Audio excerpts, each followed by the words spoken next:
Well, happy Monday morning to you, everyone. Welcome back to Morning Musings. My name is Don K. Preston. I am the president of Preterist Research Institute of Ardmore, Oklahoma. We are in the midst of a study of the resurrection of 1 Corinthians chapter 15. We're doing a thematic study, of this great chapter.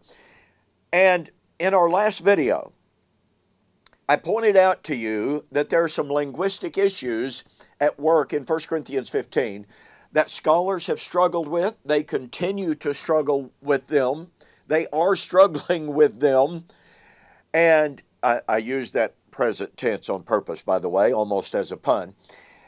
But the reality is that in 1 Corinthians chapter 15, verse 35, Paul says, "And now someone will say, how are the dead raised?" Well, that doesn't catch the force of the Greek. How are the dead being raised, and with what body are they coming? Present active or present passive. Now, all sorts of explanations have been given to do away with the force of the present actives. I have been in correspondence with people before who have told me, well, the force of the present actives or the present passives there has to be a future tense because the resurrection hasn't happened. Well, that's presuppositional. That's a priori argumentation. And I am convinced, personally, that the Holy Spirit did not cause Paul to use the present tenses, the present passive tenses, indiscriminately. A good friend of mine, Gerald Davis, who is far more conversant in the Greek than me, by the way, shared with me that some commentators on 1 Corinthians chapter 15, 35 argue that, well, what Paul's doing is he is taking what the scoffers are saying. The scoffers are rather derisively saying, well, okay, yeah. If the dead are being raised, with what body are they coming, Paul? If you're going to argue that there's a resurrection of the dead ones, then tell us with what body they're being raised. Not that Paul is affirming that they're being raised, but that the scoffers are scoffing at Paul's claim of the resurrection of the dead ones. Well, I don't believe that those commentators have made a valid argument here. In order for that to be a valid argument, the scoffers would have to be appealing to Paul's statement that the dead were in fact being raised. In other words, the scoffers are scoffing at what Paul is saying. What was Paul saying? Well, in order to catch that, in order to understand that, we go back into the previous verses. Beginning with verse 12, guess what? From verse 12 all the way through verse 32, Paul uses either the present active or the present passive to speak of the dead ones being raised.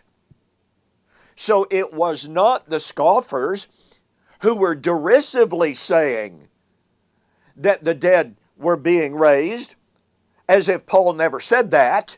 No. In these previous verses, and I've got a list of the verses here, 1 Corinthians 15 and verse 12. If Christ is, by the way, that's present active indicative. Do we just discount that as well? If Christ is being preached that he has been a perfect indicative, by the way, raised from the dead, how is it that some among you say that the dead, there is no resurrection? Present indicative of the dead. 1 Corinthians 15. If the dead are not raised, yes, we are found false witnesses of God because we have, which is an aorist indicative, by the way, testified of God that he raised up, aorist active indicative, Christ, whom he did not raise up, aorist active indicative, if the dead, in fact, are not being raised. Now, here is Paul clearly affirming that the dead ones were being raised. It was not the scoffers. It was not the scoffers derisively using some kind of non-existing argument by Paul. No, here is Paul affirming that the dead ones were being raised. 1 Corinthians 15:16. If the dead ones. Now this is Paul's argument. This is Paul's modus ponens argument. If the dead are not being raised, then Christ is not risen, aorist, active, indicative. So are we to believe that Paul is so indiscriminate in his use of the present active indicative or the present passive indicative when he was so careful, by the way, in his use of the present tenses, when he was so careful about his aorist active indicatives? So he's so careful in his use of the perfect tenses, the aorist perfect or aorist indicative, and in his present tenses, but all of a sudden, when it comes to the present passive indicatives or even the present active indicatives, we don't pay attention to that. So I believe, it seems to me, that when we, and by the way, I didn't even get to all of Paul's uses of the present. Look at 1 Corinthians 15:26. The last enemy to be destroyed, literally the last enemy being destroyed. All right? 1 Corinthians 15:29. By the way, I think this is very powerful.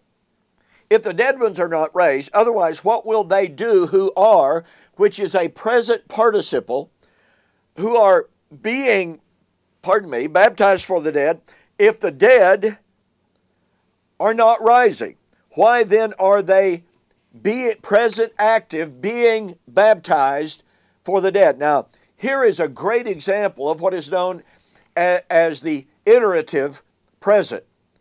That means that it is an action that's going on. Doesn't mean that every single moment it's going on, but there is a process, a present process of people being baptized, and that baptism is on the behalf of the dead ones. It's called the iterative present tense. So here is Paul very carefully, very scrupulously using the Greek tenses. He is not using that hypothetically, and he's certainly not using it parenthetically, which is one of the present tenses.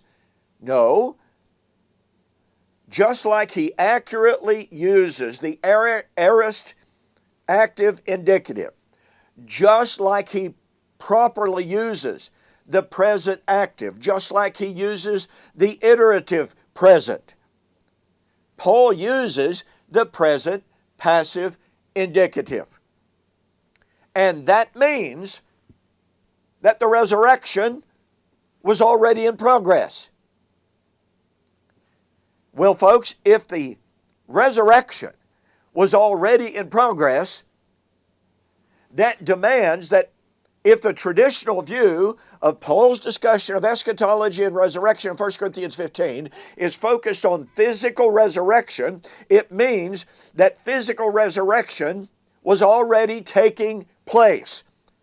Present passive indicative or present active indicative. But that's pretty obviously not a true doctrine. And we've got more on Paul's use of the present passive indicatives and the present active indicatives on the flip side. In the meantime, get a copy of my book, The Resurrection of Daniel chapter 12 and verse 2, Future or Fulfilled. In that book, even though I do not discuss extensively Paul's use of the present tenses, I do cover it, and I demonstrate how the objections that are offered to Paul's use of the present tenses simply are not tenable. Go to my website, BibleProphecy.com, eschatology.org, order my book, The Resurrection of Daniel chapter 12, verse 2, Future or Fulfilled. When you order it, send me a note that says, "Hey, Don, I'm ordering this as a result of your YouTube or Facebook, and I will refund your shipping, saving you $5. Well, thank you so much. And yes, we've got more on the flip side So we'll see you there.